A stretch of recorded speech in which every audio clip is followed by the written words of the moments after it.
Exciting times for us this week to be in postseason. I'm definitely excited for our program, for our city, for our university to continue to keep playing. There are teams right now that are not playing, so I think it's important for us to have the energy and the excitement around being able to continue to play in postseason.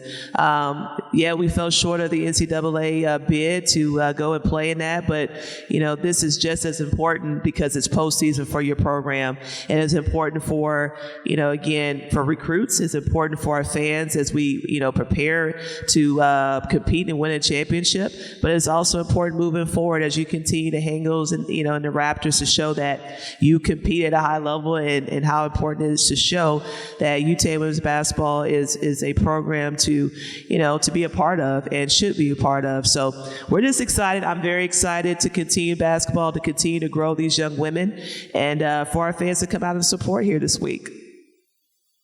Coach, let's talk about how much it meant for you and for the team to make that run that you guys did in Vegas.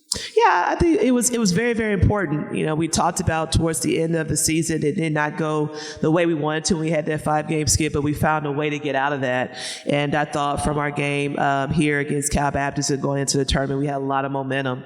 I thought we were playing our best basketball on the defensive end, really defending at a high level, and then offensively coming together, as one, which I was talked about when this team locked in, from top to bottom. We were really, really good basketball team. So I was very, very proud of them. And I also was proud of the fact that, we played it on a national stage and people got to see really, who we were about and what we were about. And to go toe-to-toe with, the program that, again, was number one in our conference and then it was riding a 29 winning streak was amazing. And you had them on the ropes. And so we got a lot of traction from that. A lot of people called about that piece, but we fell short. Just wasn't our time. So we want to continue to keep riding on that.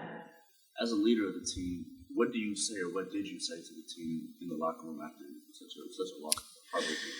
Yeah, just how proud I am of them. It hurts, it stings, and I've been in those situations before as a player, and it's not a lot of things that you can say to take away that pain at that very moment. That takes time.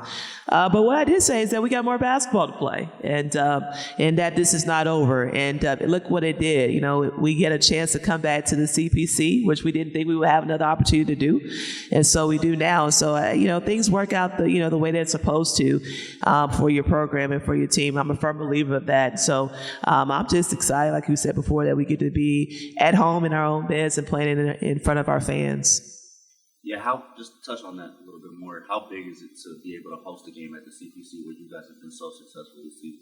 Yeah, I think it's huge. Like you talked about, we had a lot of success on our home floor. But what it does is for the community who had not had a chance to be able to come and see you, get a chance to come do that. And again, they just talked about this, right? The success that we just had in Vegas. Why not come and be a part of that and watch that piece and to be able to cheer on, our ladies who, again, have busted their tail to get to this point. So we need you loud and proud. We need our community to be able to come out, teams to be able to come out. I know it's spring break right now.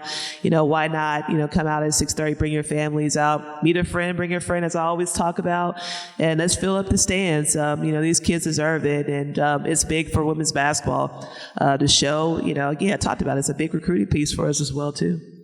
How welcoming has the team been playing in this tournament? Yeah, I think they've been very welcoming of that piece of it all. Are they tired? Yes. But, I think it's a little bit different when you get on that floor and you're getting ready to compete. It is. I think every team at this very moment, whether they're in the NCAA tournament or in postseason, no matter what, I think that they are tired. But I think it's a will that those teams are going to continue to keep moving forward. They find that. And knowing that they don't want their season to end. You want to leave it on a high note. And so, I think that that's kind of where our kids are right now.